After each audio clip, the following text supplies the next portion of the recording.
Welcome back. We have Pleasant Valley Volleyball here. We have junior Emily as well as seniors Isla, Sarah, and head coach Amber Hall. Thank you so much for joining us here. It's been a great season for you girls so far this year, and obviously hoping as we get ready for the postseason just around the corner. But we talked about the Johnston tournament and, of course, the MAC championship.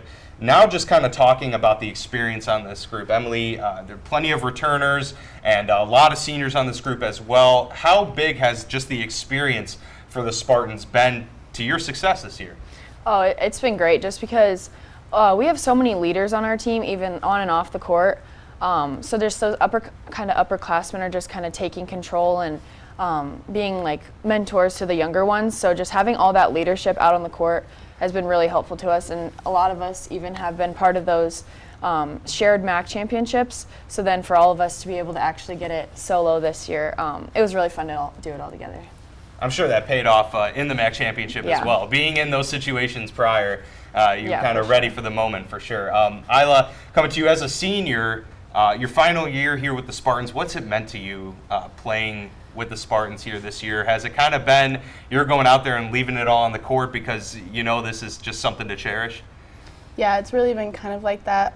Just wanting to go off with a bang, like leave knowing that I have no regrets, like anything on and off the court. Sarah, coming to you, well, kind of with the same notion there, your senior year, how have you approached this year in your final time with the Spartans? So definitely last year when we came out as co-MAC champs, I'm guessing the same with Isla, like all the seniors who came back ready to fight, we were like, we really want this solo MAC championship, and from day one that was one of our goals, and I think every day in practice the seniors have really enforced the leadership role of, okay, we need to get these goals, let's focus up in this drill or whatever we're doing, because this is our end goal, and if we aren't doing this stuff right now, like it's not going to show.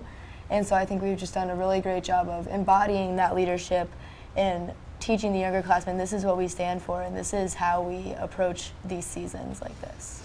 Coach, going off of that, you have 7 seniors, plenty of juniors, lots of returners in general. How have you seen that leadership take form throughout the year, and how have you seen it influence the play, you know, not just in practice, but of course during the matches as well? Yeah, like it's been so great. Like at practice, I know that we can have a drill like rolled out, and you know these girls keep each other accountable, and that's like at all levels, starters, non-starters. They just know they set goals at the very beginning of the season, and some very high goals, and they've accomplished and reached some of them, which has been great. And they just know what it really takes to come in and day out to do those little things right to make sure we get to that next step of what we want to accomplish, and also just being able to really dial in and focus on what we need to do and accomplish this week or at this point to be able to reach those goals.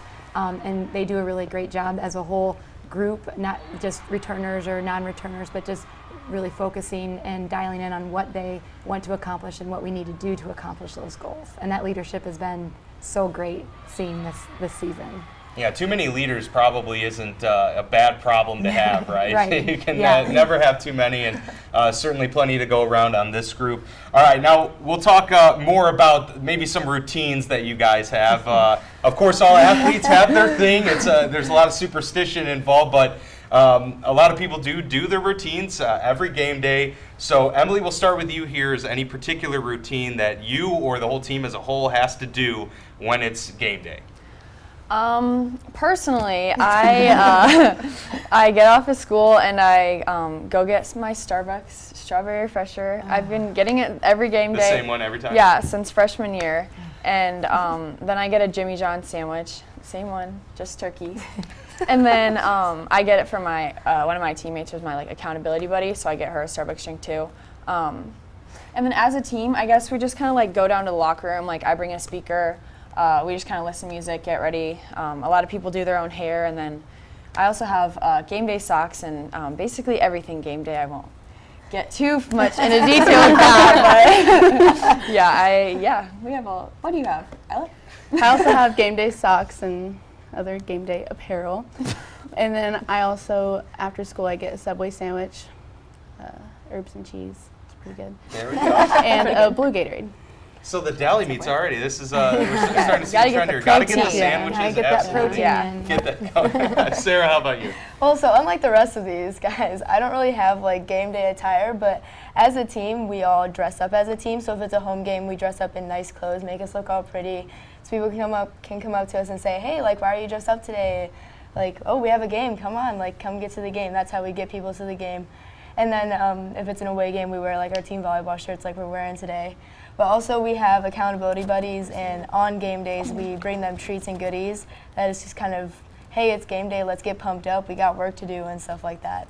And you know, I'm the hair braider on the team, so I always have to give people their game day braids. So Good. You're the go-to for that. Yes. Okay, for sure. Coach, just final thoughts. Was the accountability thing, is that something you've implemented, or is that something they take upon themselves, or how's that work? Yeah, well, it's something that like the previous coach before me had done, and I thought it was a great way to kind of make connections with maybe girls who don't always like work together, or maybe they have a good special connection. So just different reasons we put them together. And then also like on bus, I can just yell back quick like, hey, accountability buddies, where's your buddy? And then they just check so that we know everyone's here, and then we can get going a lot faster than me trying to count and take attendance and everything with that. So it just kind of, we use it in different ways throughout the season, and it's just nice that everyone always has someone to check in, and more than just me and Coach Rao helping out and checking in with the girls. We can all kind of work together and make sure that everyone is holding each other accountable to what we want to accomplish.